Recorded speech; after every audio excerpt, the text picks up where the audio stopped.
everyone, this is Maki. Today I thought we'd have a casual chat. There is an important element called official settings in the entire Gundam series. It is an important and sensitive element. Sometimes it leads to intense debates among fans. How do you interpret the official settings element? This time I would like to consider the existence of official settings by incorporating the thoughts of Sunrise Inc., the company responsible for the visual works of the Gundam series, as well as my own perspectives. Did you click the subscribe button? Well, let's start the analysis. Have you ever heard the phrase the most authoritative official settings for the Gundam series are those released as film works? It's a common phrase among Gundam fans. This phrase is taken from the very thick book published in 2001, Gundam Official Encyclopedia Gundam Officials. It's a commonly misunderstood phrase.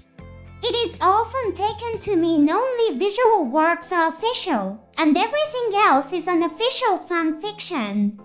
In this book, it says Sunrise Inc. prioritizes expression as a visual work. This is based on the idea that detailed settings should not limit the scope of expression as a visual work. It is not intended to deny the feelings of those who see clear and strict consistency. The important point is that Sunrise Inc. does not believe in denying content outside of visual works. There are certainly works that contain expressions that contradict the visual work. It does not deny the opinions of people who have become interested in Gundam through various sources. While the company's production system prioritizes visual expression, it affirms and accepts the existence of diverse opinions. It treats information outside of visual works as equal. It also accepts ambiguity and contradiction in production. Such a passage is described in the book. The idea that only expressions in visual works are official is a misunderstanding. My personal opinion is in line with the passage presented here. When I share information about the shows I produce, I basically follow this way of thinking. Let's look at some other opinions. In 2004, Koichi Inoue, who was the head of the planning and development office at Sunrise Inc., said in the book Great Mechanics, "I don't deny that the official setting of the Gundam series is interpreted as being most authoritative because of the elements that have been visualized. However, it is also a strange interpretation to consider the original Gundam, written by Yoshiyuki Tomino, as an official just because it has not been visualized. If a story is written by a person who could be called the god of the world of the work, it should be considered official. Even with the first Gundam, there are different versions with the TV anime and the movie. Trying to consider just one of them as the official setting would really be disturbing." He also talked about the aforementioned book Gundam Official Encyclopedia Gundam Officials. The title, Gundam Officials, has a meaning. It means that the various official settings of Gundam have been compiled into a single book. That's why we chose the title Officials, a coined term meaning multiple officials instead of official. What about more recent opinions? Naohiro Ogata, who was an executive producer at Sunrise Inc. in 2022, said this: "I understand that there is an opinion among fans to interpret visualized works as legitimate history. On the other hand, as creators, we have no idea whether each work is legitimate history or not. Since the topic of the TV and movie versions of the original Gundam came up, let's look at some examples. In the TV anime version of the original Gundam, there was a fighter called the G-Fighter. However, in the movie version, the G-Fighter does not appear and is replaced by a fighter called the Cow Booster. The Double Zeta Gundam, the main mobile suit in Gundam Double Zeta, was created based on the design philosophy of the G-Fighter. Now, if the world considered the movie version to be legitimate history, the Double Zeta Gundam would not have been born. Sunrise Inc.'s policy seems to be to accept and enjoy these contradictions as well. In fact, there is one scene where the G-Fighter even appears in the movie version. Among fans, this is sometimes referred to as a failure during production. But how about this way of thinking? The White Base battleship was equipped with the Cow Booster, but the G-Fighter itself was developed and used as a weapon. With this interpretation, it is possible to consider both the TV anime version and the movie version as legitimate history, of course. This is just my personal interpretation. What do you think? Even if you have a different interpretation, it is not denied. The emergence of different opinions is also one of the attractions of the Gundam series. Let's analyze the concept behind the new project in the Universal Century series called UC Next 100.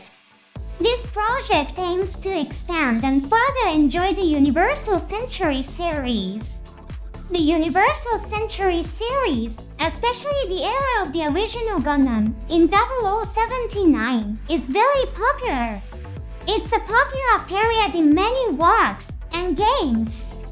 Requiem for Vengeance, which will be released in the fall of 2024, is also set in 0079. However, in order to expand the possibilities of the Gundam series, it is necessary to create works set in other eras.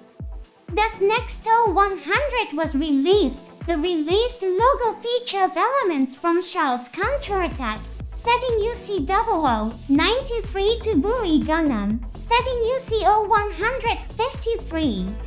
Now Hero Ogata set. We interpret and produce official settings that include not only visual works, but also comics, novels, and games. It is unclear whether Gaia Gear set in UC 0200s will be included. At Next 1100 seems to actively treat non-visual works as legitimate history. Many ardent fans were surprised to hear Gaia Gear mentioned. Gaia Gear is a relatively unknown work. It was written by Yoshiyuki Tomino, the original creator of Gundam. The legal rights to the Gundam series are owned by Sunrise Inc. Originally, Tomino owned the rights to Gundam personally. He sold the rights to the original Gundam to Sunrise Inc. As a result, the production of the Gundam series requires the request or permission of Sunrise Inc. However, Gaia Gear is a work that Tomino personally bought after selling the rights to Gundam. In the past, Annie had a lower social status than today, so such actions were overlooked. Tomino mentioned that he had a dispute with Sunrise Inc. However, they have since reconciled and maintain a good relationship. Gaia Gear, born out of this background, often sparks debate among fans as to whether it should be included in the legitimate history of the Universal Century. Elgato's statement, though undecided, gives fans hope that Gaia Gear may be accepted in the future. If Gaia Gear were to be included in the history of the Gundam series, as the culmination of the philosophy of accepting diverse opinions, it would be a wonderful event indeed. These thoughts reflect the interpretation of official settings at Sunrise Inc. As I mentioned earlier, I also value this approach as a fundamental principle. This is my personal policy, but I aim to explore every possibility to interpret both as legitimate history when contradictions arise between visual works and non-visual settings.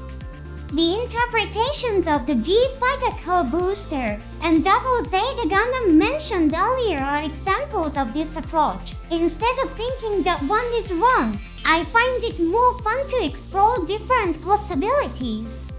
Of course, this is just my personal philosophy and approach. Everyone may have their own interpretations. It's important to remember that Sunrise has the philosophy of respecting each fan's interpretation. Finally, let's analyze A Gundam and Reconguista in G, which are often discussed in the context of the Universal Century series. These are examples that reflect the philosophy of Sunrise Inc. Sunrise Inc. officially stated that Reconguista in G takes place before A Gundam. However, Yoshiyuki Tomino, who directed the series, said I made it assuming that it was 500 years after the story of A Gundam. This statement was made at the release event of the Reconguista in G video software. Tomino added, I do not have the authority to strictly set the history of the Gundam series. I don't mind that Sunrise Inc. released information that differs from my interpretation. That's a good thing too. I hope that all fans will create their own Gundam history. If you'd like, I'd be happy if you thought of Reconguista in G as something that happens after A Gundam. Ogata responded to Tomino's statement by saying, I want to organize the information. For now, please keep in mind what you've heard here. There may come a time when we will present an answer. How do you interpret the timeline of Reconguista in G and A Gundam? There is no clear answer from Sunrise Inc. However, an interesting movie was released by Sunrise Inc. The video Shining Light Chronicle UC was released in 2021. It shows Amaoue and Lolo Soon, nudies from the original Gundam, discussing the history of the Universal Century. It states that not only the Universal Century, but all Gundam series exist within the same history. It also mentions that multiple worlds repeat like a ring, and stories are born like a spiral. Expressing the history of the world as a ring is a wonderful concept. Have you noticed? If you think of history as a ring, both Reconguista in G and A Gundam can be interpreted as both past history and future history.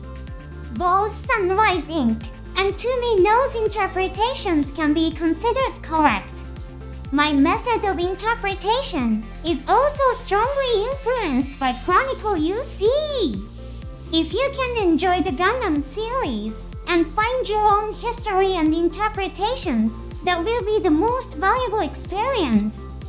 Thank you for watching to the end. See you in the next episode.